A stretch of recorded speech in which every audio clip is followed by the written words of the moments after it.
मिलाकर थे। सबसे ज्यादा स्नेह गुरु की दृष्टि बहुत व्यापक होती है, वो देख लेता है कि ये हमारा है। तो उन्होंने बचपन में ही, हम थे आज भी नालायक और कल भी नालायक। क्या उम्र रही होगी उस वक्त आपकी? 9, 10, 11 के मध्य की। उस वक्त आपके गुरुजी ने देख लिया कि हाँ, और हम जब अपने परिवार के साथ जाते थे तो वो जूठी चाय पिलाते थे। उसी चाय का चमत्कार कि नालायक धीरेन्द्र कृष्ण शास्त्री से कुछ बोलने लायक बन गया। 11 साल में धीरेन्द्र करते क्या थे उस वक्त? वो तो बचपन में लोग शरारत करते हैं कई सारे। हम थोड़े से जीवन में हमें लगता है कि उल्टे फुल्टे थे, जिम्मेदारियां बहुत थी, पिताजी कुछ काम नहीं करते थे, परिवार की स्थिति गंभीर और दयनीय और अभाव का लाए जीवन। उस अभाव के जीवन में भूख की तलाश में, भोजन की तलाश में, भूख तृप्ति के लिए जीने लगे थे। तो जीविकोपार्जन की तलाश थी और सदगुरु ने ऐसा दे दिया, इतना दिया सरकार ने मुझको जितनी मेरी औकात नहीं। ये तो कर्म है उनका भरना, मुझ में कोई ऐसी बात नहीं। शास्त्री जी, एक सवाल ये भी है कि आपने सिद्धियां किस तरीके से हासिल की, और आपके जिस स्कूल में आपने शिक्षा ली वहां मैं गई थी, वहां पे मुझे जानकारी मिली कि आप वहां पर भी एकांतवास में रहते थे इतनी कम उम्र में। हाँ, हमने सिद्धियां कोई अर्जित नहीं की, हमने कोई साधना नहीं की, हमने कोई तपस्या नहीं की, हमें पुरुषार्थ से कुछ मिला नहीं, प्रसाद से मिला। प्रसाद का अर्थ ट्रांसफर, शक्तिपात। गुरु ने बाहें पकड़ी और उनके पास जो था उन्होंने हमारी झोली में दिल खोल कर डाल दिया कि जा हनुमान जी से कह दे कि तू हमारा, तुम हमारे हो, हम तुम्हारे। और हमने श्री हनुमान जी को देखकर कह दिया, उनके साथ खड़े होकर। एक घटना घटी लाइट जैसी, 10-11 साल की अवस्था, बरसात के मौसम की रात, और गुरु के पास हम कुछ काम के लिए गए थे। उन्होंने कहा कि तू क्या मांगने आया? उन्होंने कहा रात को आओ। और रात को वो महादेव, बागेश्वर महादेव का मंदिर, वो बगल में बागेश्वर हनुमान जी। वो रात स्मृति में आज भी हमारे कौतुक कर देती है कि अंधेरी रात, वो मेढक का बोलना, वो तरह तरह की आवाजें आना। उस रात में कोई पास में नहीं, अकेला केवल सदगुरु के साथ, क्योंकि दादाजी हमारे वहीं रहते थे, वो तो पहुंचे हुए महापुरुष थे। बस मतलब वो उस क्षण, उस पल को याद करके आपकी आंखें नम हो रही हैं। वो हमारे जीवन का यूं कहें तो गोल्डन डे। ना वो रात होती, ना आज ये बात होती। क्या हुआ था उस रात को? बस वो घटना वही घटी कि हम उनके पास कुछ काम को गए, उन्होंने कहा रात को आओ। रात को गए, वो अंधेरी रात, उन्होंने बाहें पकड़ी और बोले कि चलो। और वो विषय मीडिया का या कैमरे का नहीं है, एक लाइट सी हुई और उन्होंने कहा, दादा गुरु ने, चूंकि हम तो बच्चे थे तो कांपने लगे, डर गए। यहाँ बाएं पकड़कर पीठ थपथपा कर कहा कि कह दो तुम हमारे हो, हम तुम्हारे। तो हमने भी बड़े आवेश में कह दिया, तुम हमारे और हम तुम्हारे। बस धीरेन्द्र के साथ धीरेन्द्र कृष्ण शास्त्री की घटना घट गई। आप कह रहे हैं कि आपके अंदर जो वो शक्ति आई है, ऊर्जा, चेतना या एनर्जी जो भी है, जो आप पढ़ लेते हैं, देख लेते हैं, वो उस रात पढ़ती तो शक्ति है, हम नहीं पढ़ते, हम तो आपकी तरह आम है। अच्छा, आपने कहा 10-11 साल की उम्र में, मुझे ये बताइए कि आप आचार्य धीरेन्द्र कृष्ण शास्त्री भी भावुक हो रहे हैं और हम देख रहे हैं कि इनकी आंखें बिल्कुल नम हो गई हैं। आपने कहा कि बाल मन था, शरारत भी करते होंगे, खूब जमकर शरारत करते होंगे? इतनी नहीं तो कभी उसके पहले कभी था कि स्कूल में बच्चों को बैठाकर, अपने सहपाठियों को बैठाकर उनको वैसे तो प्रवचन दे रहे हैं या ज्ञान दे रहे हैं? आप गए थे, आपके एंकर तो स्कूल में आपने सुना ही है। खान सर आपको बहुत याद कर रहे थे और कह रहे थे मेरे चहीते स्टूडेंट हैं वो, और जब भी वो आज भी मुझसे मिलते हैं तो कहते खान सर इधर आइए।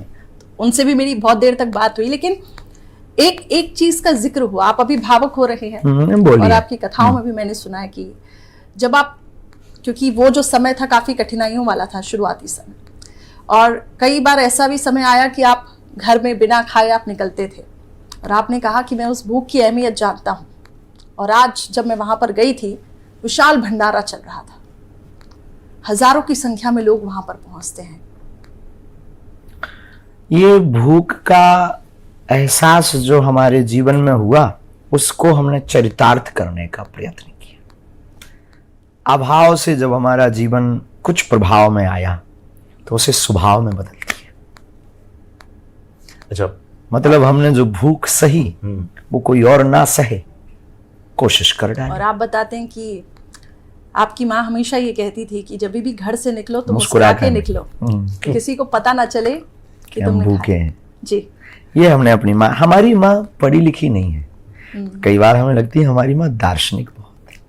अच्छा। उनकी बातें हमारे जीवन में माँ का अहम रोल है। सदगुरु का तो प्रथम आदि और मध्य, प्रथम आदि मध्य और अंत तक है, लेकिन माँ का भी है। माँ से बात होती है रोज? रोज नहीं, रोज नहीं। अति व्यस्ततम जीवन में वक्त नहीं मिल पाता, तो कितने दिनों में बात हो पाती है? मन तो करता होगा, क्योंकि माँ से आप बहुत ज्यादा अटैच भी हैं। मन करता होगा कि माँ से बात करूं। बहुत मन करता, बहुत मन करता है। पर आखिरी बार कब मिले व्यस्ततम कभी माँ से, जब आमना सामना हुआ हो, आने के जब माँ पहले- माँ के चरण छुए हो? उनकी गोद में आप लेटे हो। 10 दिन हो गया। 10 दिन हो गया। तो चाय पीने गए थे माँ के पास। हम्म। माँ पहले आई थी आश्रम, फिर हम आ रहे थे यात्रा में, हम्म। तो चाय पीने गए थे। तो माँ ने एक बात बोली थी 3 साल पहले। हमने कहा, माँ, दुनिया के हम अभागी पुत्र होंगे जो अपने माँ बाप के पास ना रहकर, सेवा ना कर कर जी रहा है। तो ये मलाल थोड़ा सा लगता है कि माँ के पास था, अब नहीं। अब नहीं है। अब नहीं। माँ ने कहा, बेटा, जो भी तुम्हारी जिंदगी में अब आए उसे माँ से संबोधित करके मेरी ही सेवा मानना, और तू सेवा करता जा। अच्छा, एक सवाल कई लोग जानना चाहते हैं कि बाबा बागेश्वर सबकी पर्ची निकालते हैं, लोग अर्जियां लगाने के लिए लाइन लगा रहे थे, पता नहीं कब उनका नंबर आएगा। सबके बारे में बता देते हैं कि ये पर्ची, ये आपका समाधान है, ये आपको प्रॉब्लम है। क्या आचार्य धीरेन्द्र कृष्ण शास्त्री को खुद की पर्ची मालूम थी कि एक दिन वो इतने ज्यादा पॉपुलर हो जाएंगे कि उनसे मिलने के लिए लोगों को घंटों क्या महीनों इंतजार करना पड़ेगा? हमने अपनी गुरु कृपा की सिद्धि का प्रयोग निजी जीवन पर कभी नहीं किया। कोई भी प्रश्न अपने लिए नहीं पूछा, और ईश्वर करे पूछना ना पड़े, ना पूछेंगे। आप तो लोगों का भविष्य बता देते हैं कि कल क्या होगा, परसों क्या होगा। बताते तो हनुमान जी हैं, हम तो माध्यम हैं। बोलने वाला कोई और होता, माइक बनकर हम बोल देते। अपने बारे में कुछ नहीं पूछते। पूछना ही क्या, जो वो कर रहा ठीक और भला कर रहा, हम पूछेंगे तो अपनी क्षमता से। वो बताएगा, वो जो करेगा वो अपनी क्षमता से। परमात्मा की क्षमता असीमित है, हमारी क्षमता सीमित है। एक सवाल ये भी है शास्त्री जी, क्योंकि ये सब जानना चाहते हैं, आप इतने गुड लुकिंग हैं, आपकी इतनी फैन फॉलोइंग है, और महज 27 साल में आपने इतनी प्रसिद्धि हासिल कर ली है। अब सवाल ये है कि आपने कहा कि हम बाबा भी नहीं हैं क्योंकि हमने संन्यास नहीं लिया है, मतलब आप शादी करेंगे। और ये सवाल है कि धीरेन्द्र शास्त्री, वो लाखों लड़कियां सपना लेकर बैठी हैं, क्या कहेंगे आप शादी कब करेंगे? लाखों से तो होनी नहीं होगी तो एक से, क्योंकि हम माँ और पिताजी जहां आज्ञा देंगे। वो वक्त कब आएगा? फिर भी कितना वक्त लगेगा? इसके लिए तो आपको अर्जी लगानी चाहिए धाम में। अच्छा, मैं अर्जी अभी 10 दिन पहले आपने कहा कि आप माता जी से मिलकर आए हैं, तो हो सकता है कि आप 27 साल उम्र हो गई, बोलती होंगी बेटा अब तो शादी कर लो। हमारी माँ कभी कभी चर्चा करती। गृहस्थ जीवन में आप जाना चाहते हैं, प्रवेश करेंगे। कई लोग कहते हैं कि बाबा कब तक बैचलर रहेंगे, या सारी उम्र बैचलर तो नहीं रह जाएंगे बाबा? हम न्यूज में बने रहने के लिए ये सब बात नहीं करते। माता पिता और गुरु की आज्ञा पर भरोसा है, जिस दिन वो कह देंगे मतलब माता पिता की स्वीकार आज्ञा का से है। करें। और